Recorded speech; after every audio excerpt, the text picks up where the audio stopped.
బంగారం అత్యంత విలువైన లోహాల్లో ఒకటి. బంగారం కేవలం అలంకరణ కోసమే కాదు, ఒక పెట్టుబడిగా కూడా బంగారం ప్రస్తుతం పనికొస్తుంది. ఎందుకంటే బంగారం ధరలు పెరుగుతున్న నేపథ్యంలో ప్రస్తుతం ఈ వ్యాఖ్యలు నేను చేస్తున్నాను. ఇక ఇదే బంగారాన్ని కృత్రిమంగా ల్యాబులు తయారు చేస్తే ఎలా ఉంటుంది? తద్వారా బంగారం చీఫ్గా మారబోతుందా అంటే అవునని అనిపిస్తోంది. బ్రేకింగ్ న్యూస్ చూస్తున్న బంగారం తయారీపై అమెరికా స్టార్టప్ కంపెనీ సంచలన ప్రకటన చేసింది. పాదరసం నుంచి బంగారం తయారు చేస్తామంటోంది. పాదరసాన్ని బంగారంగా మార్చే సాంకేతికను డెవలప్ చేసింది అమెరికాకు చెందిన మారథాన్ ఫ్యూజన్ స్టార్టప్ కంపెనీ. ఇప్పటికే పాదరసంతో బంగారం తయారీ ప్రయోగం సక్సెస్ అయినట్టుగా కూడా చెప్తోంది. ఏడాదికి 5,000 కిలోల మేర ఉత్పత్తి చేసే అవకాశం ఉందంటోంది స్టార్టప్ కంపెనీ. పాదరసంతో బంగారం తయారు చేస్తే కనుక అంతర్జాతీయ మార్కెట్పై ఇది తీవ్ర ప్రభావం పడే ఛాన్స్ కనిపిస్తోంది. గోల్డ్ ధర భారీగా తగ్గే అవకాశం కనిపిస్తోంది. అందరూ అనుకున్నట్టుగా బంగారం ధరలు కనుక తగ్గితే ఇక పూర్తి స్థాయిలో అందరికీ అందుబాటులో వచ్చే అవకాశం కూడా కనిపిస్తుంది. భవిష్యత్తులో బంగారం ధరలు తగ్గి ప్రతి సామాన్యుడికి కొనేలా అందుబాటులో ఉండే ఛాన్సే మనకు కనిపిస్తోంది.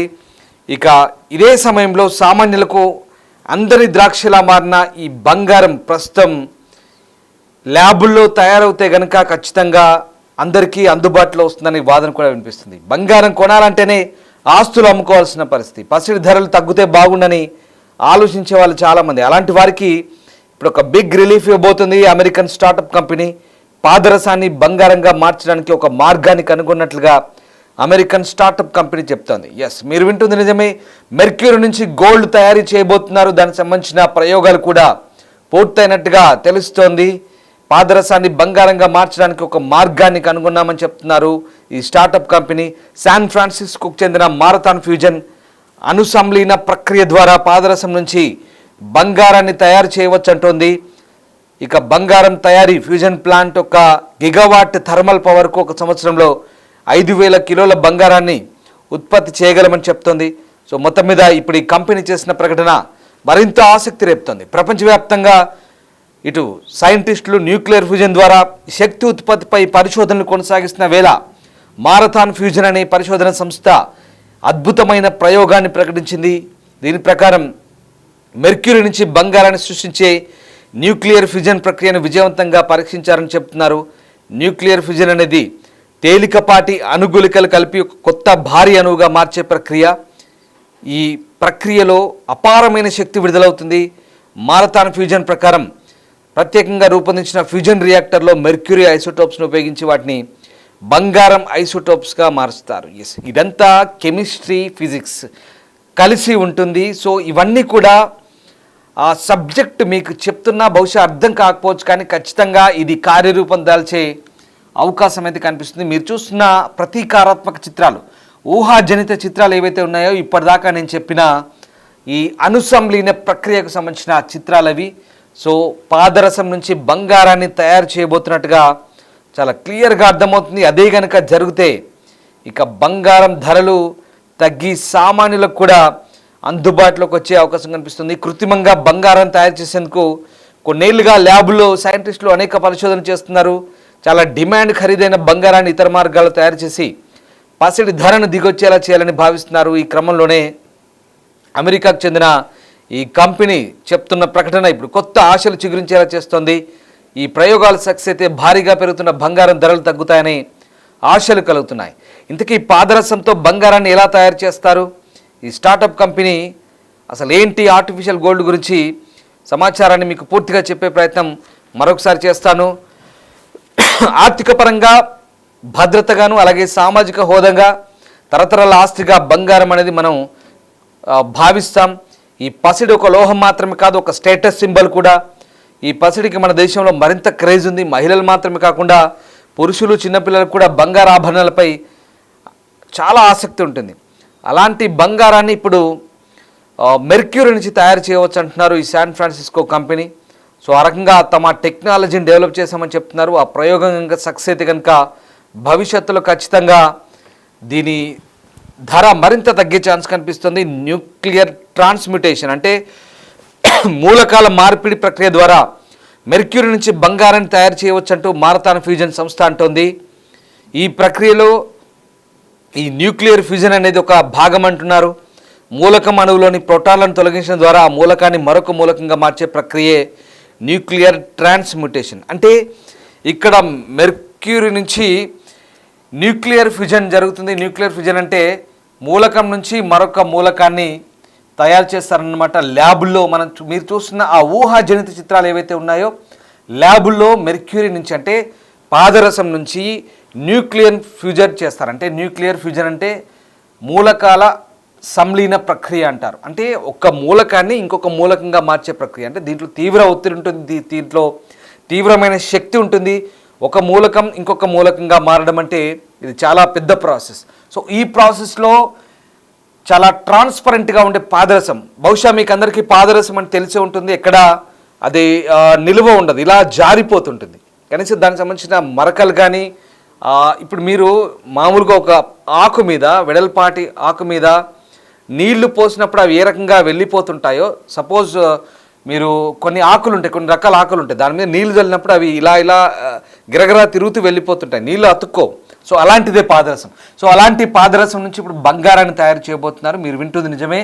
ఖచ్చితంగా ఈ న్యూక్లియర్ ఫ్యూజన్ కనుక చేస్తే బంగారం ఉత్పత్తి అవుతుంది. ప్రతి ఏటా 5,000 కిలోల బంగారాన్ని ఉత్పత్తి చేస్తామంటూ అమెరికన్ చెందిన స్టార్టప్ కంపెనీ శాన్ ఫ్రాన్సిస్కోలో ప్రకటించింది. దీంతో బంగారం ధరలు భారీగా తగ్గే అవకాశం ఉంది. మీకు తెలిసిందే, బంగారం అంటే ప్రధానంగా మరి మన ఇండియన్స్కి వస్తే కనుక ఇట్స్ ఎ స్టేటస్ సింబల్. ఆడవాళ్ళు పెట్టుకుంటారు, ఆడవాళ్ళకు ఆభరణాలు అంటే అమిత ఇష్టం. చాలామంది అందరికి తెలిసిన విషయమే. అలాగే మగవాళ్ళు కూడా అంతే క్రేజ్గా పెట్టుకుంటున్నారు. ఇవాళ రేపు మీరు చూస్తున్నారు, చాలామంది మగవాళ్ళు కూడా మనం కొన్ని వీడియోలో చూస్తుంటాం, చేతులకి పెద్ద పెద్ద ఉంగరాలు తొడుక్కొని పెద్ద పెద్ద ఆభరణాలు దిగేసుకొని గోల్డ్ మ్యాన్ అంటుంటాం కదా, అలాంటి వాళ్ళని కూడా చాలామంది చూస్తున్నాం. అంటే ఇది కేవలం ఆడవాళ్ళకే పరిమితం కాలేదు. భారత్లో మగవాళ్ళకు కూడా క్రేజ్, బంగారం అంటే పెద్ద క్రేజ్, గోల్డ్ అంటే అంతటి అమితమైన ఇష్టం, ఆసక్తి ఉంది. సో ఇక్కడ ఆడవాళ్ళు మగవాళ్ళు కాదు, చిన్నపిల్లలకి వేస్తారు, అసలు ప్రతిదీ సెంటిమెంటే. పుట్టిన పిల్లల దగ్గర నుంచి కూడా బంగారం పెట్టడం అనేది మన భారతీయ సంస్కృతిలో ఒక భాగంగా ఉంది. చదివింపులకు కానీ బంగారం అనేది ఒక సెంటిమెంట్గా కొనసాగుతుంది. పెళ్ళిళ్ళలో కానీ దేంట్లో కానీ బంగారం చాలా కీలక పాత్ర వహిస్తుంది. అది లేనిదే మన కార్యక్రమాలు కూడా జరగవు. అలాగే బంగారం ఒక ఇన్వెస్ట్మెంట్ కూడా. ఇప్పుడున్న పరిస్థితిలో తులం బంగారం 1,00,000 పైగానే పలుకుతుంది. దీంతో బంగారం కొనాలంటేనే ప్రస్తుతం సామాన్యుడు బెంబేలెత్తిపోతున్న పరిస్థితి. మరి అలాంటి బంగారాన్ని ఇప్పుడు ఈ న్యూక్లియర్ ఫ్యూజన్ ప్రక్రియలో తయారు చేయబోతున్నారు. సో పాదరసం మూలకంలోని ప్రోటాన్లను తొలగించి దాని నుంచి బంగారంగా మార్చొచ్చు అంటున్నారు. ఆ రకంగా పాదరసం 198 అనే ఐసోటోప్ను ఈ ఫ్యూజన్ రియాక్టర్లోకి పంపుతారు. అది 197గా మారుతుంది. సో 197 అనేది ఒక అస్థిరమైన ఐసోటోప్. దాదాపు 64 గంటల తర్వాత క్రమంగా క్షీణించి బంగారం 197గా రూపాంతరం చెందుతుంది. సో బంగారం 197 అనేది స్థిరమైన ఐసోటోప్. ఈ ప్రక్రియ హైడ్రోజన్ ఐసోటోప్లు అంటే డ్యూటేరియం, ట్రిటియం. మీకు అంతా టెక్నికల్గా చెప్తున్నాను, ఎందుకంటే చాలామందికి సందేహం కలగవచ్చు ఇది ఎలా తయారవుతుంది అనేది. సో ఆ రకంగా ఈ డ్యూటేరియం, ట్రిటియం కలయిక నుంచి విడుదలయ్యే అధిక శక్తి న్యూట్రాన్ల స్థిరమైన విడుదలపై ఆధారపడి ఉంటుందని చెప్తున్నారు. సో ఆ రకంగా పాదరసాన్ని ఒక అస్థిరమైన ఐసోటోప్ను తర్వాత ఒక స్థిరమైన ఐసోటోప్గా మారుస్తారంటే పాదరసాన్ని 64 గంటల పాటు క్షీణింపజేసి 64 గంటల పాటు క్షీణింపజేసి పాదరసాన్ని బంగారంగా మార్చే ప్రక్రియ ప్రస్తుతం కనిపెట్టినట్టుగా తెలుస్తుంది. సో ఆ రకంగా 1 గిగావాట్ థర్మల్ పవర్కు ఒక ఏడాదిలో దాదాపు 5,000 కిలోల బంగారాన్ని ఉత్పత్తి చేయవచ్చంటూ మారథాన్ ఫ్యూజన్ సంస్థ ప్రకటించిన పరిస్థితి. ఒకసారి మనం చూడొచ్చు, ఆ ఊహాత్మక చిత్రాలు మనం చూడొచ్చు. అదే ప్రస్తుతం అనుకుంటున్న ప్రాసెస్. సో ఆ రకంగా ప్రస్తుతానికైతే మెర్క్యూరీ నుంచి బంగారం తయారు చేయొచ్చు అని చెప్తున్నారు. బట్ ఇక్కడ న్యూక్లియర్ ఫ్యూజన్ ప్రక్రియలో తయారు చేసే బంగారం స్వచ్ఛమైన బంగారం అయినప్పటికీ దాదాపు 14 నుంచి 18 ఏళ్ల వరకు బంగారంలో రేడియో ధార్మికత ఉండే ప్రమాదం ఉందని చెప్తున్నారు. దానివల్ల బంగారాన్ని వాణిజ్యపరంగా ఉపయోగించేందుకు అవకాశం ఉండదని చెప్తున్నారు. సో ప్రపంచ దేశాల్లో ఉన్న సైంటిస్టులు న్యూక్లియర్ ఫ్యూజన్ ద్వారా శక్తి ఉత్పత్తిపై గత కొన్ని దశాబ్దాలుగా పరిశోధనలు కొనసాగిస్తున్నప్పటికీ వాణిజ్యపరంగా ఆచరణలోకి వచ్చేంత స్థాయికి చేరుకోలేదు. సో మారథాన్ ఫ్యూజన్ సంస్థ గత 3 ఏళ్లుగా దాదాపు $6 మిలియన్ పెట్టుబడులను, $4 మిలియన్ ప్రభుత్వ గ్రాంట్ను పొందిన పరిస్థితి కనబడుతుంది. సో పాదరసం నుంచి పసిడిని ఉత్పత్తి చేయడం అనేది సూత్రప్రాయంగా సాధ్యంగానే కనిపిస్తున్నప్పటికీ అది సాధారణ రసాయనిక పద్ధతుల్లో సాధ్యం కాదని కేవలం అణుస్థాయిలో సాధ్యపడుతుంది అంటున్నారు. ఈ ప్రయోగం ప్రాథమిక స్థాయిలో విజయవంతమైందని చెప్పిన మారథాన్ సంస్థ వాణిజ్యపరంగా ఉపయోగపడడానికి మరిన్ని పరిశోధనలు భారీ పెట్టుబడులు కావాలని స్పష్టం చేస్తుంది. సో ఓవరాల్గా మనం అనుకుంటున్న ఈ వ్యవహారంలో వాస్తవమే, సరే పాదరసం నుంచి బంగారం తయారవుతుంది, అందరూ విన్నారు, బాగానే ఉంది, ఇదేదో ప్రక్రియ అనుకుంటున్నారు, చాలా చౌకగా దొరుకుతుంది, ఇక చీప్గా ఉంటుంది, బంగారం కొనాలంటే అగ్గువ అనుకుంటున్నారు. కానీ అసలు ట్విస్ట్ ఇక్కడే ఉంది. ఈ తయారయ్యే బంగారానికి రేడియేషన్ ఉంటుందనేది ఇప్పుడు మిగతా శాస్త్రవేత్తలు వాదిస్తున్న వాదన. ఎందుకంటే న్యూక్లియర్ ఫ్యూజన్ అంటే ఇక్కడ అణుధార్మికత ట్రాన్స్ఫర్ అవుతుంది. పాదరసం 198 నుంచి పాదరసం 197కి అదొక అస్థిరమైనటువంటి ఆ పాదరసాన్ని స్థిరమైనటువంటి బంగారం 197గా మార్చే ప్రక్రియలో 64 గంటలు ఆ న్యూక్లియర్ ఫ్యూజన్ మూలకాల మార్పిడి జరిగినప్పుడు జరిగే రేడియేషన్ మార్పిడి కూడా ఉంటుంది.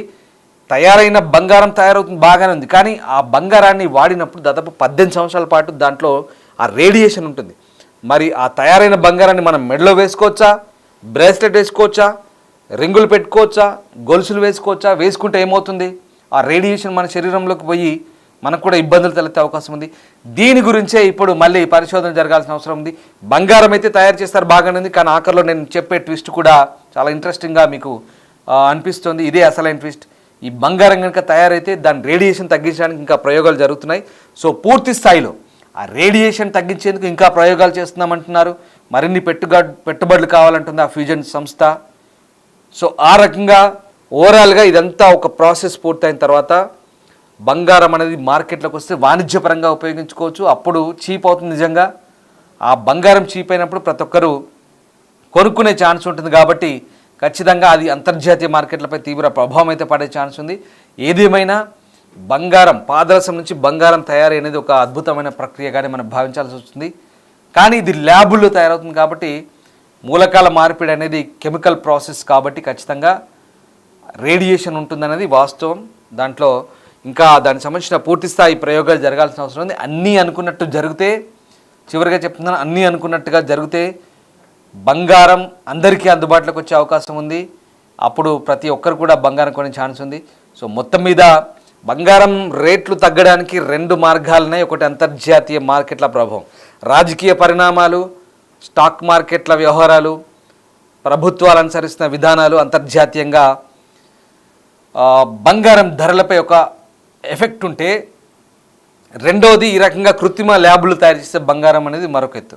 సో ఆ రకంగా అక్కడ మార్కెట్లో, ఇంటర్నేషనల్ మార్కెట్లో అక్కడ ధరలు తగ్గితే కనుక మనం ఖచ్చితంగా ఓవరాల్గా ధరలు తగ్గే అవకాశం ఉంది. లేదా ఇలా కృత్రిమంగా తయారు చేస్తే కనుక ధరలు తగ్గే అవకాశం ఉంది. ఏదేమైనా ఇప్పుడు ఈ పాదరసం మూలకంతో తయారు చేసే బంగారం అయితే అందుబాటులోకి రావడానికి ఎంత సమయం పడుతుందని ఖచ్చితంగా చెప్పలేం. బట్ ఫ్యూచర్లో ఖచ్చితంగా అందుబాటులోకి వస్తుంది. అది కూడా రేడియేషన్ లేకుండా అందరూ ఆ బంగారాన్ని ధరించేలా అందుబాటులోకి వస్తే ఇక బంగారం చౌకే చౌక.